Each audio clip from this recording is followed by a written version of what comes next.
spaces. What are we living for?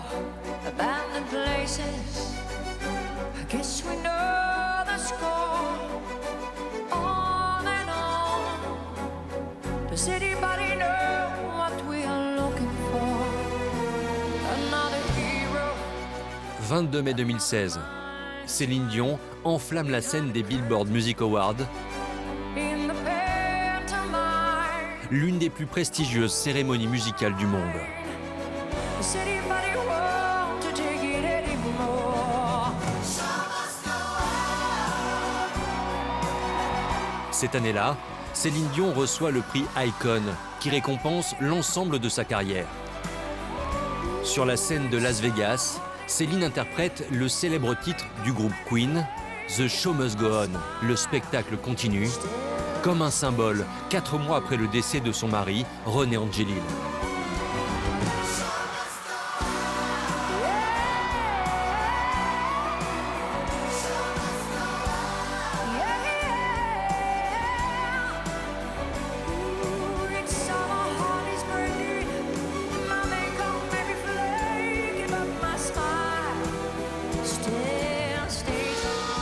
Ce que j'ai ressenti, c'est une espèce de souffle de vie qui arrivait comme ça et un souffle de jeunesse. Le message qu'elle passait, c'était merci pour tout ce que tu m'as apporté, merci pour tout ce que tu m'as appris, je vais continuer à porter cet héritage.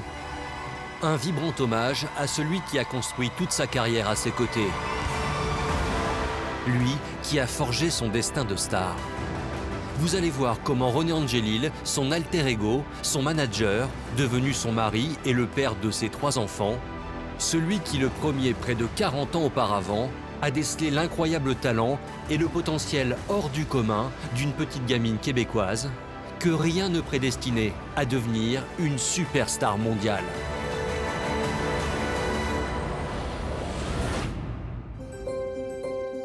L'incroyable destin de Céline Dion commence comme par accident dans la petite ville de Charlemagne, près de Montréal. À 18 ans, sa maman Thérèse épouse Adhémar Dion, un authentique bûcheron québécois pas très porté sur les enfants. Le papa Adhémar avait dit « Oh non, je ne pense pas qu'on aura des enfants ». Et Thérèse, son épouse, avait dit « Ah, on va pas avoir d'enfants. Ah bon ?» Eh bien, c'est ce qu'on va voir. Et elle en a fait 13 d'abord. Et puis, au bout du 13e, elle a dit « Maintenant, j'en ai marre, j'en veux plus, je n'en aurai plus, c'est fini ». Et soudain, catastrophe, elle est enceinte. Donc, un 14e se prépare, dont elle ne veut pas. Thérèse Dion a mis au monde ses 13 enfants en l'espace de 20 ans. Avec son époux Adhémar, ils sont tous les deux très religieux et vont finir par accepter ce dernier enfant. Elle naît le 30 mars 1968. Et puis ce 14e enfant, on l'a compris, c'est Céline. Pourquoi Céline? Parce que Madame Dion est fondue de chansons françaises et elle est absolument foudroyée par l'émotion quand elle entend la chanson du Gaufret, Céline. Si bien qu'elle décide que cet enfant, cette petite fille qui arrive, va s'appeler Céline. Sur cette photo, Céline a 1 an. À cette époque, Thérèse Dion est vendeuse dans un magasin. Adhémar est bûcheron. Céline évolue dans un milieu pauvre. La jeune fille voit ses parents économiser chaque sou pour finir le mois. Céline Dion, on le sait aujourd'hui, elle a vraiment une jeunesse à mi-chemin, un peu entre Laura Ingalls et Heidi. Famille québécoise, plutôt d'origine modeste. Un foyer où elle a l'habitude de dire qu'il n'y avait pas forcément beaucoup d'argent, mais il y avait beaucoup d'amour. La petite fille dont la mère se plaît à raconter que quand elle est née, il n'y avait plus de place dans la maison et que donc elle l'installait pour dormir dans un tiroir d'une commode. Le soir, on tirait les tiroirs, on vidait le tiroir, on mettait les oreillers et ça en faisait un lit pour les nourrissons. Et enfin, on en faisait dormir 7 dans 2 commodes. Elle vient de là. Pourtant, dans la maison, il règne quotidiennement une ambiance de fête et de partage. Cette atmosphère chaleureuse, la famille Dion l'a immortalisée sur ces images tournées à l'époque.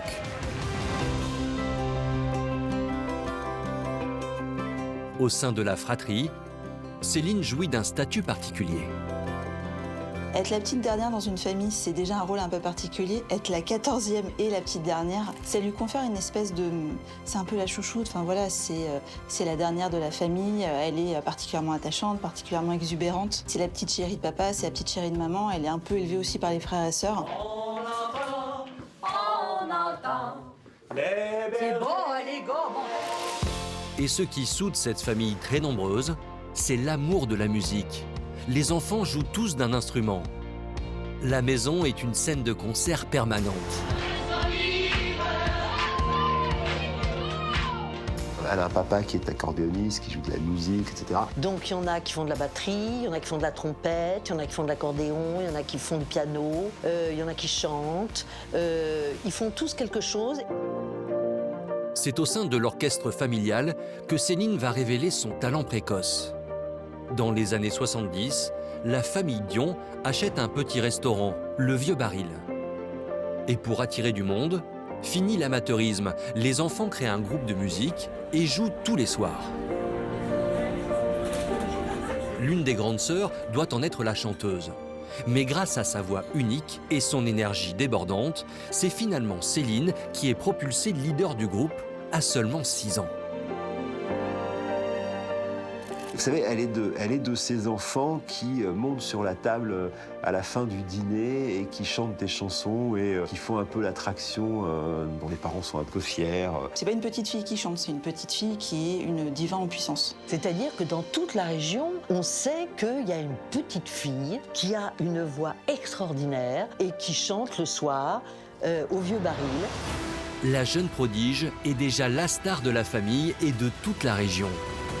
Mais tout aurait pu s'arrêter net. À la fin des années 70, un incendie ravage le Vieux Baril. La jeune Céline n'a plus de scène pour se produire. Convaincue que sa fille possède un don de Dieu, Thérèse Dion décide alors de provoquer le destin. Elle se rend compte que la petite, elle a un don particulier. Avec ce que Thérèse a compris déjà de sa petite, il va falloir prendre le taureau par les cornes. En 1981, Céline a 12 ans. Elle n'est pas très douée à l'école. Sa mère décide qu'elle percera dans le monde de la musique.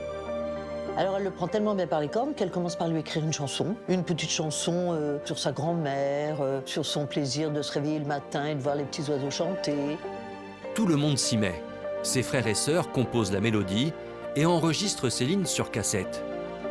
Ce n'était qu'un rêve, la chanson écrite par sa mère. Ce n'était qu'un rêve. Ça n'était... Prochain objectif, la faire entendre à quelqu'un du métier. La famille se met en quête d'un manager. Pour se faire connaître à l'époque, il fallait avoir un manager. Ils font quelque chose de hyper simple et en même temps hyper malin. Il y a un disque chez eux qui traîne, ils retournent la pochette, ils prennent le nom du manager et ils se disent bah pourquoi pas lui. Au dos de la pochette, il est écrit René Angelil. Au début des années 80, c'est un homme qui compte dans la musique au Québec. Il s'occupe de Ginette Renault, la plus grande star du pays. Pour la famille Dion, ça ne fait aucun doute, il est l'homme de la situation. La cassette est envoyée à son bureau. Mais après plusieurs semaines sans réponse, Michel, le frère de Céline, prend les choses en main. Michel prend son téléphone à René Angelil, parce qu'il est assez quand même dans le métier pour avoir ses coordonnées, et lui dit « Écoute, ne me dis pas que tu as écouté la cassette que je t'ai envoyée, parce que si tu l'avais écoutée, tu m'aurais déjà rappelé. » Alors René Angelil dit « Bah oui, effectivement, oui, je reconnais, je ne l'ai pas écoutée, tu sais, j'avais pas envie. » Michel insiste, écoute cette cassette. Bon, René Angelil écoute la cassette. Et là, et c'est là qu'il est génial, René Angelil, immédiatement il sent le potentiel. Donc il rappelle la famille, il fait venir Céline Dion. En réalité, René Angelil a un doute. Pour lui, cette voix ne peut pas être celle d'une préadolescente de 12 ans. Quelques jours plus tard, Céline, accompagnée de sa mère et de son frère Michel, se retrouve dans le vaste bureau de René Angelil. Cet après-midi-là, la jeune fille va tout faire pour le convaincre. Quand elle est venue, il lui a dit a cappella, chante-moi quelque chose. Elle n'avait pas de micro, il dit tiens, prends le crayon. Imagine-toi que c'est ton micro et chante comme si tu étais toute seule qu'il n'y ait que ta mère et c'est tout. Dans un grand jardin enchanté. Elle chante et il est subjugué. C'est-à-dire que là, il voit immédiatement jusqu'où cette petite gamine peut l'emmener. Et c'est-à-dire très très loin. Thérèse, la mère de Céline, a réussi son coup. La vie de sa fille peut être bouleversée par cette rencontre. Seulement, il y a un problème. René Angelil est au bord de la ruine. Ginette Renault, la star de son agence, l'a quitté. Mais surtout, René a le vice du jeu. Il perd quotidiennement des fortunes au casino. Pour le manager, Céline, c'est le pari de la dernière chance. Financièrement, René Angelil, il est sous le niveau de la mer. Hein. Il a plus rien. C'est un joueur, mais passionné, invétéré, comme on dit. Et là, il va jouer. Il veut que cette petite-là, elle soit propulsée, qu'elle soit vraiment offerte au monde. Et puis elle a ce talent, elle a cette voix, cette golden voice. Et il va faire la chose la plus folle qu'on puisse imaginer. Il va hypothéquer la maison pour 50 000 $ où vivent ses enfants et sa femme. René est ruiné, marié et père de 3 enfants. La famille Dion ne sait rien de sa situation. Pourtant, elle a tout misé sur René Angelil. Commence alors une partie de poker menteur qui peut mener les 2 familles à la banqueroute.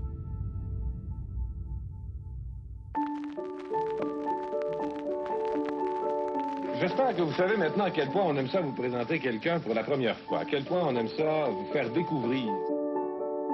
19 juin 1981, Céline a 13 ans.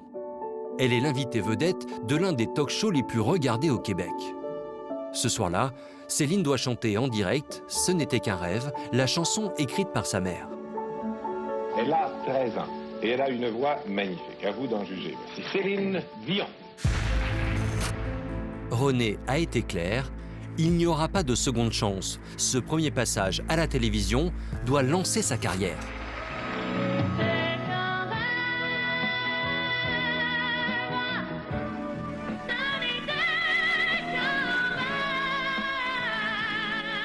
Céline a bien compris le message. Sa performance impressionne.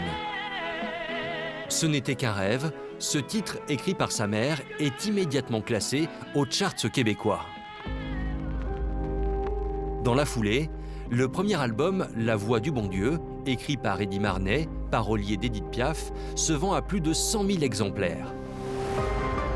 Tout de suite, les disques s'enchaînent et elle connaît un petit succès au Québec. Mais René, dans sa tête, voit déjà plus grand. Il veut introduire Céline sur le marché français. Pour l'artiste québécois, la France, c'est, ne serait-ce que pour une histoire de langue, c'est le marché principal. Un bon disque au Québec, il se vend à 15-20 000 exemplaires. Là où le marché français, à l'époque, c'est 300 000, 400 000. Pour y parvenir, René Angelil a un plan. Sa protégée doit absolument chanter dans l'émission de variété phare en France.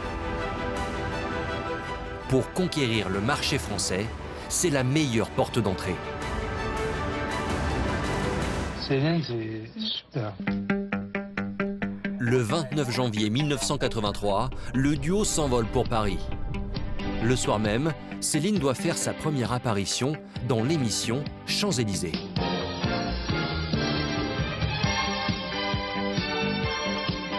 Un programme de variété animé par un certain Michel Drucker.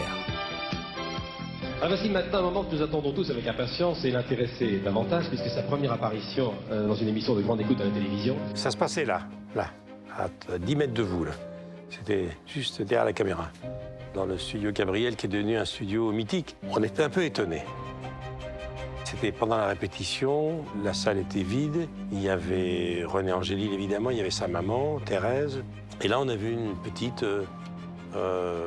comme on dit, comme diraient nos grands-mères, mal fagotée, timide, n'osait pas sourire, avec une coiffure approximative. Elle était d'une timidité incroyable. Et les Québécois, c'est la révélation au Québec depuis un an, d'amour et d'amitié. Retenez bien le nom de cette jeune fille, Céline Dion.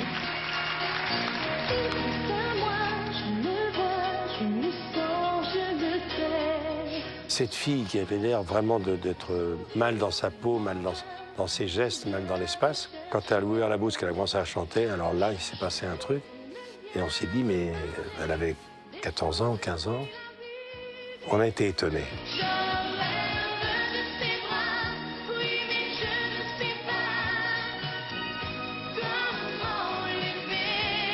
On a senti qu'il se passait quelque chose.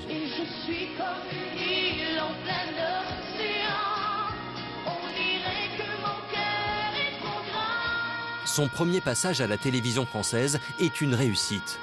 Quelques mois plus tard, le single D'amour et d'amitié, chanté ce soir-là, est certifié disque d'or en France. Une première pour une artiste canadienne. Céline. Vous savez, j'ai regardé les images il y a quelques temps de Céline en train de chanter, et elle a cet aplomb d'une gamine qui lève le menton comme ça et qui chante un truc du style « je suis là et je vais y arriver, je suis quelque chose ». Et ce dont je suis persuadé pour l'avoir rencontrée souvent, c'est qu'elle n'a pas de plan B. Depuis qu'elle est née, elle n'a pas de plan B. Elle sait chanter et elle est meilleure que tout le monde à ça. Céline Dion, voilà, elle a une appétence vraiment pour la scène, etc. On sent qu'elle a envie d'y arriver. Elle est poussée par René Angélil, mais elle a aussi très envie d'y arriver. L'émission Champs-Élysées fait l'objet d'une rediffusion au Québec et c'est un énorme carton. Cette nouvelle notoriété tombe à pic. René veut surfer sur cet engouement. En coulisses, il prévoit de la faire chanter pour un événement planétaire. On est vraiment sur un événement qui est extrêmement important, qui est extrêmement symbolique. Le pape Jean-Paul II doit venir au Québec au mois de septembre 1984 pour les Journées mondiales de la jeunesse. Les organisateurs cherchent une chanteuse. René est à la manœuvre et réussit à imposer Céline. Pour sa carrière, c'est un énorme tremplin. Céline Dion vient d'une famille extrêmement croyante. Il décide qu'elle va chanter la chanson de la paix devant le pape, dans le stade olympique de Montréal. Donc elle chante devant 65 000 personnes.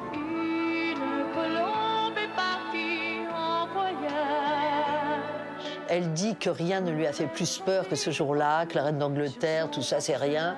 Mais le pape, alors là, chanter devant le pape, pour elle, c'est carrément le sommet des sommets. Céline devient en un instant l'emblème du Québec. Entre-temps, elle a sorti 2 albums. Les 2 disques sont un succès. Ils se vendent tous les deux en moyenne à près de 100 000 exemplaires. Céline a 16 ans. Elle s'installe pas à pas dans le paysage musical québécois. L'amour viendra et qui vivra. Au début, les albums sont quand même assez violents quand on les écoute aujourd'hui. C'est vraiment de la soupe. Mais c'est marketé au Canada comme la jeune fille qui chante, l'enfant qui chante. Et vous pouvez vous identifier à elle parce qu'elle est gentille, parce qu'elle a une très belle voix. Ça va être toujours des chansons de petites filles sages, avec une collerette blanche, de chemisier. Enfin bon, la petite chanteuse, très sage, mais ça ne décolle pas.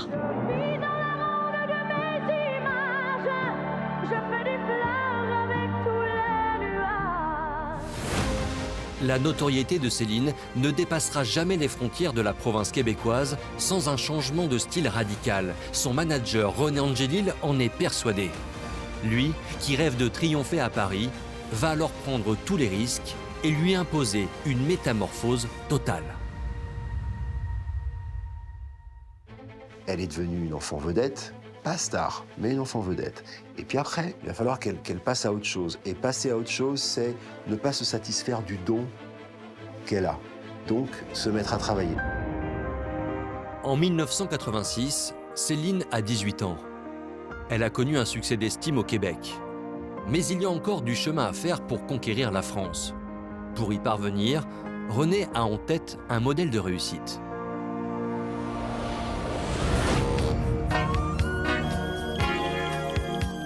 Il faut se souvenir qu'en 87 en France, le numéro 1 des ventes, c'est Vanessa Paradis avec Joe le Taxi. Joe le Taxi, qui est une chanson formidable, c'est quand même une enfant qui chante. Joe le taxi va pas partout.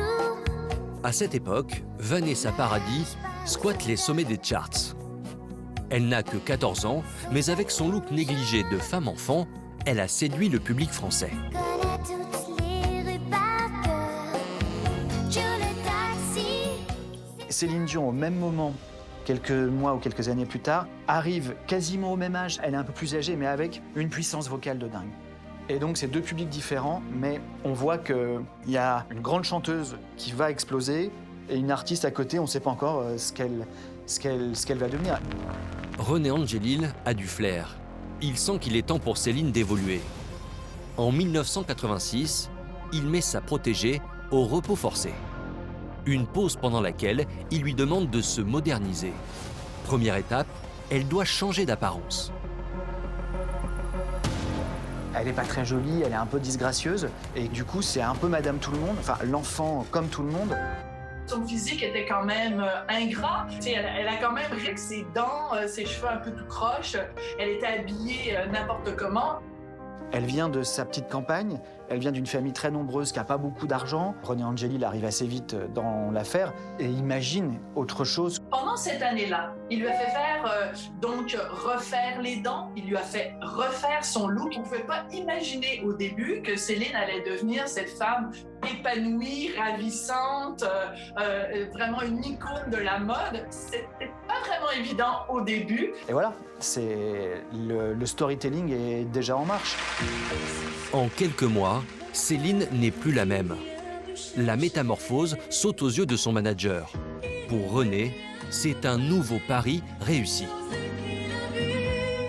Il se trouve devant une espèce de petite gobette qui est absolument métamorphosée, qui a les dents rangées impeccablement. Il a vu le diamant, mais il fallait travailler pour que ça saute aux yeux et aux oreilles de tout le monde. Mais quand on a cette matière à la base, voilà, il fallait gommer les défauts, il fallait... voilà, mais il l'a fait avec tout le talent qu'on le connaissait. Pour Céline, cette pause d'1 an a été un énorme sacrifice. René a su trouver les mots pour faire patienter Céline, qui goûtait aux joies des premiers succès. Cette année de break forcé, c'est aussi l'illustration parfaite de la relation de confiance qui existe déjà entre Céline et René Angelil. René Angelil, c'est le manager évidemment de Céline Dion. C'est celui qui est le premier qu'elle voit le matin quand elle se réveille, le dernier qu'elle voit le soir avant de se coucher. Donc voilà, il a un élément central dans sa vie. Ils prennent les décisions très souvent à deux. Il la conseille surtout du choix de ses chaussures au choix de sa chanson. Il est tout le temps là. C'était une relation un peu de père à fille, mais lui c'était un mentor très dur, mais il savait ce qu'elle pouvait donner. Dans une interview donnée en 2012, Céline revient sur cette période d'apprentissage harassante. À l'époque, son désir de plaire et de réussir l'aidait à braver tous les obstacles. Si vous vous mettez un peu dans ma peau à ce moment-là, je suis une jeune interprète, même si j'ai un peu de carrière derrière moi, je veux plaire et je veux me surpasser et je veux me prouver à moi-même et à tous ceux qui veulent bien m'entendre et m'aimer. Je veux leur montrer à quel point je peux sortir de mon corps et puis me réinventer à chaque fois. Je voulais tellement être capable de tout faire et à chaque fois que j'avais envie, que je pouvais faire quelque chose, j'y mettais tout. À la fin de l'année 1987, Céline est devenue une femme. Après cette année de transformation, René Angelil a une nouvelle ambition, tester Céline sur un concours international.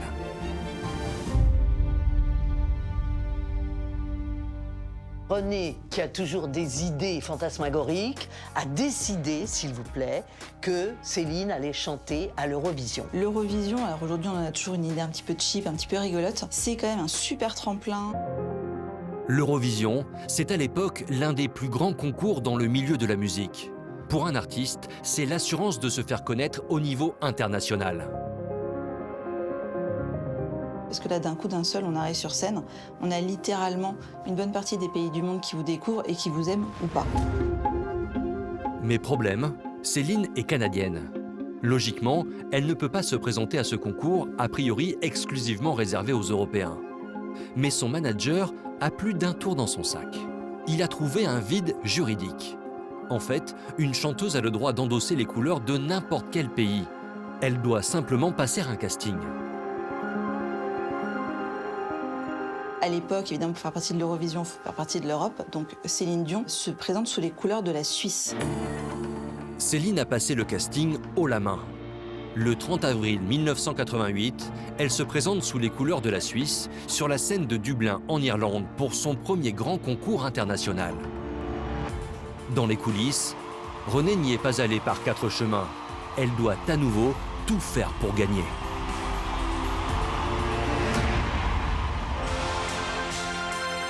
Elle se présente, elle chante les premières notes de Ne partez pas sans moi. Héros de l'espace.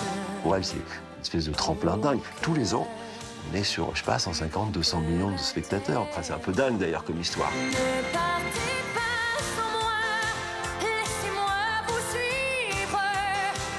Vous qui volez vers d'autres vies, laissez-moi vivre. Le bleu de l'infini, la joie d'être libre. Et là, elle a une fois de plus des centaines de millions de téléspectateurs, mais cette fois-ci dans le monde, qui la découvrent et qui se disent que cette fille, ouais, c'est quand même intéressant. Elle a une voix absolument incroyable et c'est un carton. Donc évidemment, elle gagne l'Eurovision.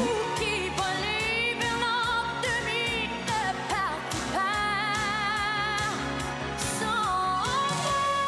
Avec le titre « Ne partez pas sans moi », Céline remporte à seulement 20 ans l'un des plus grands succès de sa jeune carrière. Mais la jeune fille n'est pas rassasiée. En coulisses, Céline a l'ambition de conquérir le cœur de l'homme qu'elle aime. Il n'a pas échappé à René que Céline est quand même plus ou moins, et plutôt plus que moins, en train d'être amoureuse de lui. Or, il a 26 ans de plus qu'elle, il est toujours marié. Ce qu'il faut comprendre, c'est que pendant des années, il y avait des rumeurs. Donc, on voyait René Angélil, on voyait avec Céline. On voyait la façon dont Céline regardait René Angélil comme si c'était Superman. Ce soir-là, Céline et René sont seuls à Dublin. Thérèse accompagne normalement sa fille partout dans ses voyages. Cette fois-ci, elle est miraculeusement absente.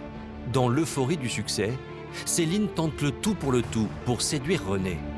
Dans l'euphorie de la gloire et du succès, eh bien Céline se sent des ailes. Donc ce soir-là, comme d'habitude, il vient dans sa chambre d'hôtel pour débriefer le concours de l'Eurovision. Et ensuite, il quitte la chambre. Et Céline lui dit « Ah mais non, tu ne vas pas t'en tirer comme ça. Tu vas rester ici, car je ne te laisserai pas quitter ma chambre. Il n'en est pas question. » Et Céline, manifestement, a un excellent pouvoir de conviction, si ce n'est pas de séduction. Et effectivement, ce soir-là, elle va passer la nuit avec son amoureux.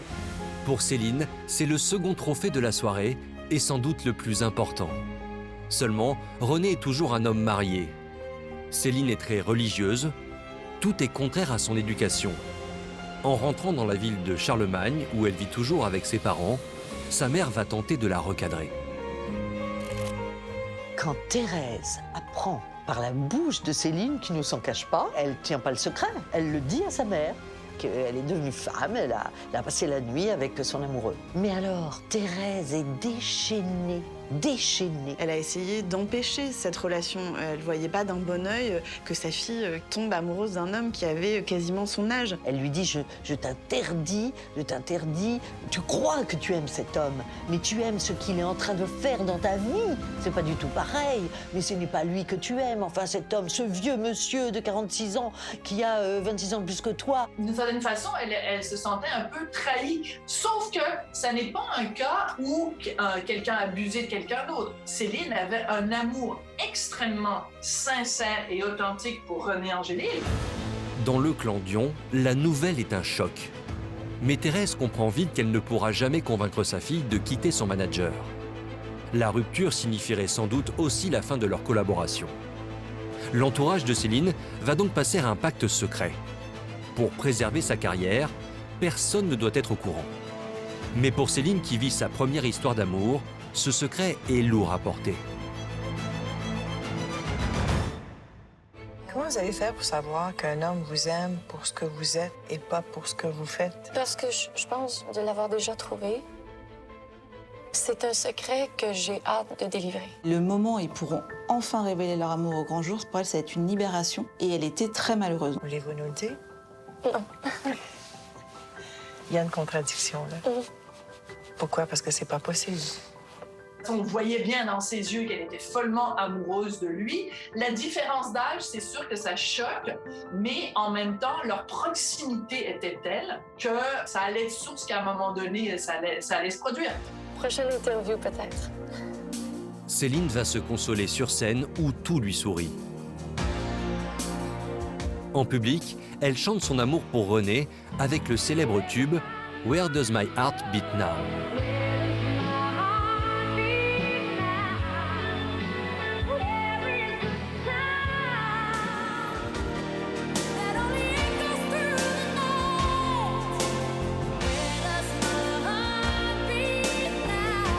Au mois d'octobre, elle entame sa première tournée à travers tout le Canada. C'est un moment décisif. Céline Dion. Avec cette série de concerts, elle peut exploser sur le marché anglophone. Mais tout juste après avoir démarré ses premiers shows, Céline se casse la voix. Un soir, catastrophe, la voix de Céline se casse. En plein concert. En plein concert. Et elle ne peut pas continuer. Sa voix, c'est son instrument de travail, presque sa raison de vivre. René va lui trouver le meilleur spécialiste mondial pour la soigner. Ce médecin, c'est le docteur William Gould. Il est basé à New York et s'est occupé des plus grands. Elle avait une tournée d'1 an, elle chantait 3 fois par semaine, dans le monde entier. Avec les décalages, jet lag, la peur de la climatisation. Elle a vu un grand spécialiste en France et aux États-Unis. Il y avait quelqu'un à New York qui s'occupait de Pavarotti, qui s'occupait d'elle. La hantise des chanteurs, c'est la clim. Ils ont tellement peur, parce que là, ça peut leur foutre en l'air une carrière. Son médecin, le docteur William Gould, lui diagnostique des nodules sur les cordes vocales. Céline va être mise au pied du mur. Pour se soigner, elle n'a que 2 solutions. Il ne sait pas ce qu'on va lui dire. Eh bien, ce qu'on lui dit, frontalement, c'est « Madame, vous ne savez pas chanter ».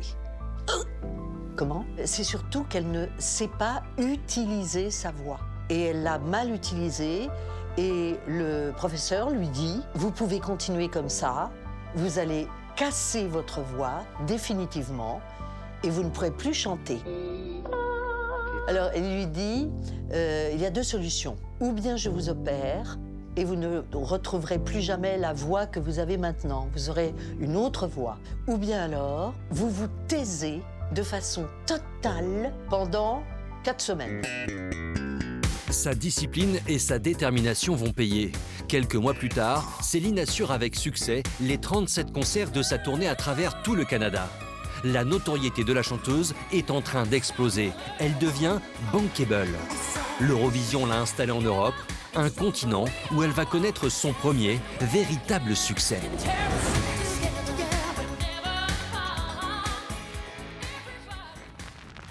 J'aurais voulu être un artiste. 4 novembre 1991, ce jour-là, sort l'album « Dion chante Plamondon ». Le disque insuffle un nouveau style à la chanteuse et va définitivement l'installer sur le marché français.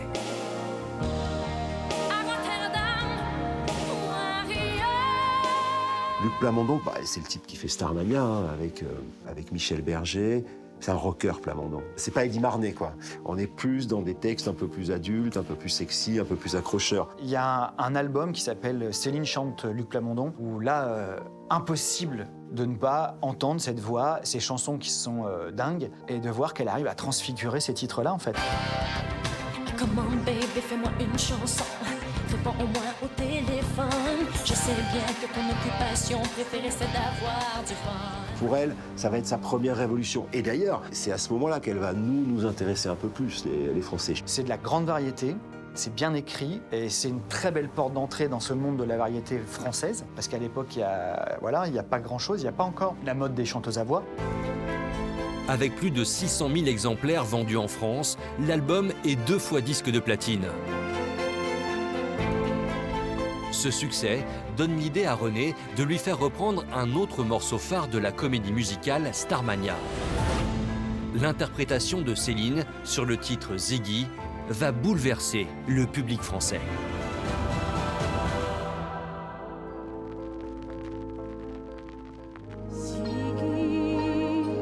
Il s'appelle Ziggy.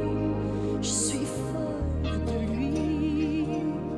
La première fois que je l'ai vu, je me suis Puis-je sur lui dans Elle reprend cette chanson Ziggy, donc c'est la chanson de la serveuse automate dans Starmania, qui est amoureuse du type qui est homo, et donc Ziggy, voilà, il aime que les garçons, et elle chante cette chanson. Et ça, c'est un succès FM en France. Il était 4 heures du matin. J'étais seule et j'avais besoin de parler à quelqu'un. Il m'a dit, viens prendre un café. On s'est raconté nos vies. Ziggy, pour nous, Français, c'est le vrai point d'impact, et c'est le truc qui va un peu tout changer. La chanteuse a fait sa première télévision française avec Michel Drucker en 1982. Près de 10 ans plus tard, elle a enfin conquis le cœur des Français. Elle a toujours raconté que c'est un territoire spécial, que c'est un territoire différent, mais il y a aussi une vraie sympathie, je pense, en France pour la simplicité, le côté très naturel et spontané de cette jeune Québécoise. Et elle est l'antithèse de toute cette variété française des années 80. La France est à ses pieds, mais René ne va pas lui laisser le temps de savourer son succès. Il a déjà un autre objectif en tête, se faire une place sur le marché américain. Au début des années 90, c'est le marché américain qu'on va attaquer. Donc René, il va tout faire pour que Céline devienne une pop star à l'américaine. Céline Dion veut être une chanteuse, ce qu'elle est déjà. René Angélil veut qu'elle soit une chanteuse internationale. C'est un souhait qu'elle partage aussi. Ça tombe bien, Céline a appris l'anglais en quelques mois. Elle est parfaitement bilingue quand René lui propose de chanter pour la bande originale du nouveau dessin animé de Disney.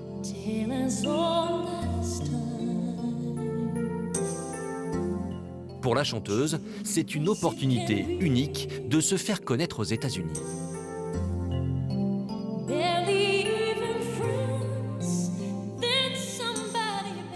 Chanter pour un Disney, on n'est pas non plus au summum de l'originalité pour devenir célèbre, mais ça permet de mettre un pied dans le business, de se faire connaître, et ça marche plutôt bien. Chanter la BO de La Belle et la Bête, ce film de Disney que tous les Américains ont vu, c'est évidemment un pas important pour rentrer dans le cœur des Américains.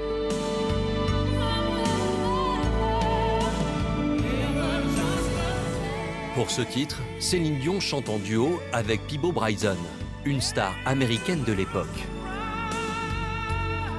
À sa sortie, la chanteuse est acclamée pour sa prestation. Le 30 mars 1992, sur la scène des Oscars, son charisme va éclipser totalement son partenaire. 1992, le 30 mars, elle chante à la cérémonie des Oscars. Là, on est dans le lieu emblématique de tous les artistes, évidemment, des chanteurs, mais évidemment du cinéma américain.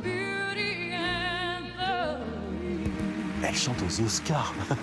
Non mais ça, là pour le coup, on parlait de l'Eurovision tout à l'heure où elle représente la Suisse, c'est canon. Mais elle va chanter la musique de La Belle et la Bête aux Oscars et elle obtient un Oscar. Alors elle n'est pas toute seule, c'est un duo, mais quand même. C'est-à-dire que là, à partir de là, elle devient l'une des plus grandes divas du monde. Grâce à sa collaboration avec Disney, elle obtient un Oscar et entre dans le cercle fermé des vedettes internationales. C'est un nom qui fait vendre et qui commence vraiment à faire vendre. Ça marche très très bien aux États-Unis, ça cartonne en France. Voilà, pour la carrière internationale, on commence à être pas mal.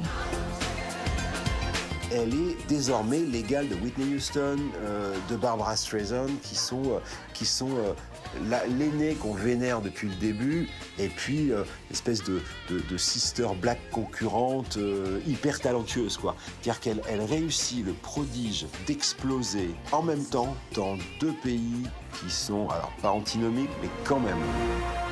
La star Céline Dion est née. À la fin de l'année 1993, elle connaît enfin la gloire. Mais en coulisses, la chanteuse a un autre rêve, vivre en plein jour sa vie de femme.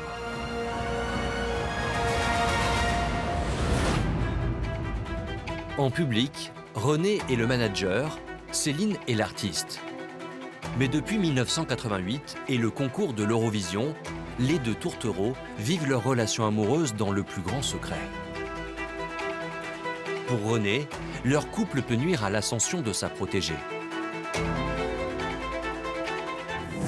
Pourtant, Le 8 novembre 1993, sur le plateau d'une émission canadienne, Céline va briser la glace. The Color of My Love est beaucoup plus que juste une chanson titre. Tu l'as choisie pour déclarer publiquement ton amour pour René Angélil. Même si tout le monde s'en doutait, la nouvelle est un choc. Mais aux yeux de tous, leur relation va vite apparaître comme une évidence. Tout le monde est un peu surpris au début de se dire mais qu'est-ce que c'est que ce délire, d'où elle tombe amoureuse de son manager. C'est très compliqué de mettre des mots sur cette relation. Je dirais qu'avant tout, il y avait de la passion. Mais c'est une relation fusionnelle, étrange, passionnelle, amoureuse. Une histoire d'amour qui éclate au grand jour et qui inspire le compositeur français Jean-Jacques Goldman. Il la met en musique quelques mois plus tard.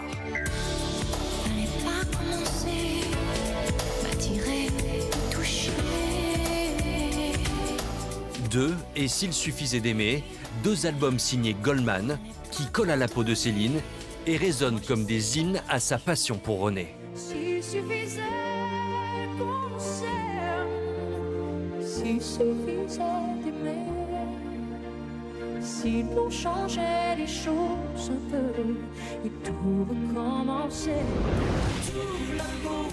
À partir de là, Céline devient l'artiste de tous les records. 250 millions d'albums vendus dans le monde entier, plus de 2000 concerts, une centaine de récompenses,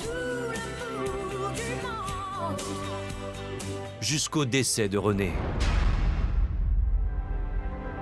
Et après, sans son mentor, le destin de Céline allait-il se briser?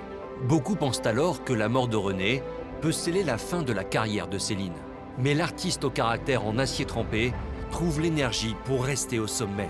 Encore un soir, Céline continue d'assurer tous ses engagements, encore une larme de bonheur, une faveur. poursuit sa résidence à Las Vegas, part en tournée à travers l'Europe et sort 2 nouveaux albums. Encore un soir, encore une heure, encore. C'est donc une nouvelle Céline qui revient encore plus forte, en pleine lumière. Jusqu'à présent, elle laissait René et ses équipes gérer tout ça.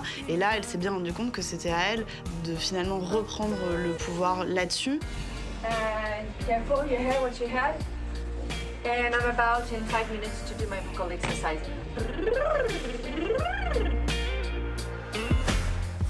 La façon dont elle gère l'après-René, c'est quelqu'un qui a tout compris, hein. C'est une femme d'affaires, et c'est exactement qui fait quoi, et c'est tout.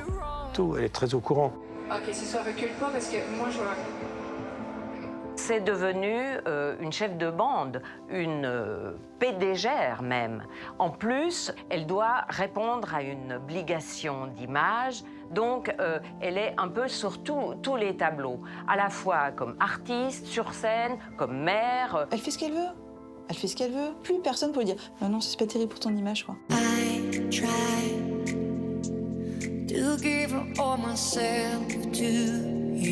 Cette nouvelle liberté, Céline va pleinement en profiter, au point même de troubler son image de chanteuse lisse et professionnelle jusqu'au bout des doigts.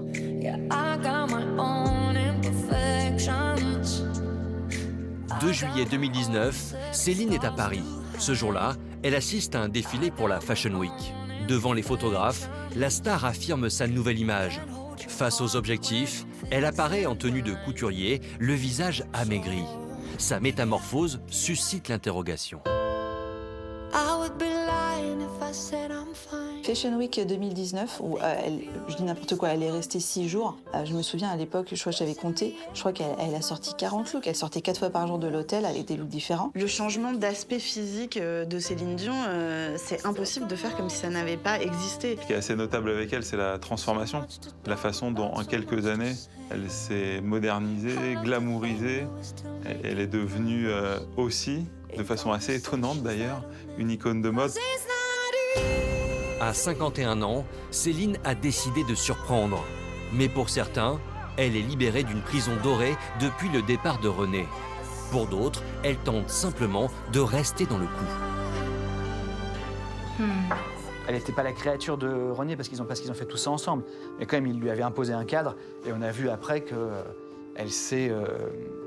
Elle a trouvé un moyen de s'éclater. On sent qu'il y a une volonté, peut-être après le décès de René, de se rajeunir, de devenir plus fashion, de se rapprocher des marques. Elle est devenue égérie L'Oréal, on l'a vu dans des looks assez improbables de chez Balmain ou J.W. Anderson. C'était difficile peut-être d'être en accord avec son image. Et j'ai l'impression qu'aujourd'hui, avec ce nouveau corps très musclé, très affûté, ces nouveaux choix capillaires, elle a l'air d'être plus que jamais en phase avec elle-même. C'est marrant, dès qu'elle se permet cette folie-là, dès qu'elle sort du cadre de l'artiste grand public, très populaire, on regarde ça plus avec genre, mais qu'est-ce qui lui arrive? On n'est pas dans la recherche de l'élégance ou dans la recherche de quelque chose de beau. Je pense qu'il y a une stratégie assez claire de rajeunir Céline Dion, de lui retravailler une image plus mode. Bring me the big stuff, bring me the big one. Je pense que c'est ça aussi qui la rend mainstream. C'est ce côté, elle peut plaire à la mère de famille, à la grand-mère, à la petite fille, aussi pour ça. Parce que c'est d'abord sa voix, elle cultive son look évidemment, mais elle n'a jamais été dans la provocation sexuée. Je pense que c'est aussi ce qui va faire qu'elle vieillira bien.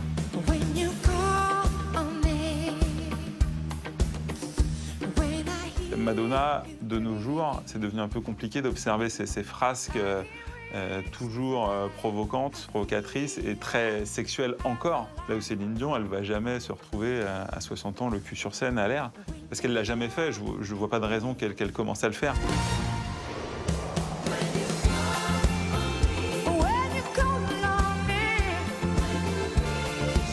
Céline Dion, la plus grande chanteuse au monde.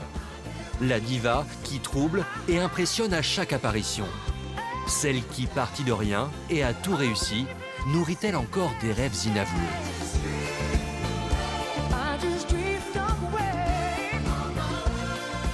Je crois que son rêve, mais elle n'en parle pas beaucoup, était, je parle au passé, mais ce rêve existe encore peut-être, c'est de faire une carrière au cinéma.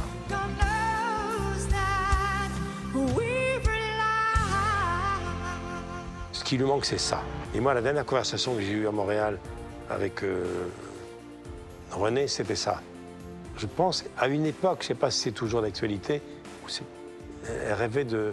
Enfin, on imaginait pour elle qu'elle fasse la vie de Calas. Il lui manque ça. Je pense que si elle doit rêver à quelque chose, ça doit être à ça. Parce que le reste, elle a tout réussi.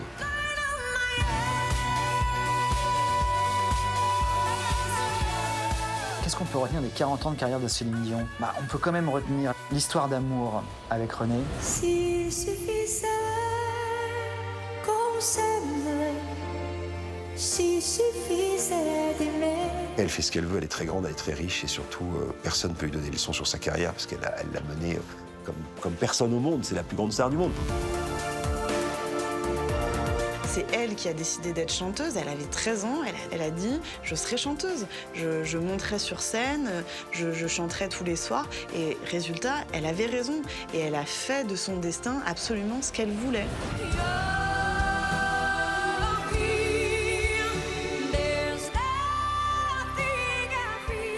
C'est un personnage hors norme, vraiment hors norme. Je crois qu'elle va avoir marqué son époque. Elle est entrée déjà vivante dans la légende.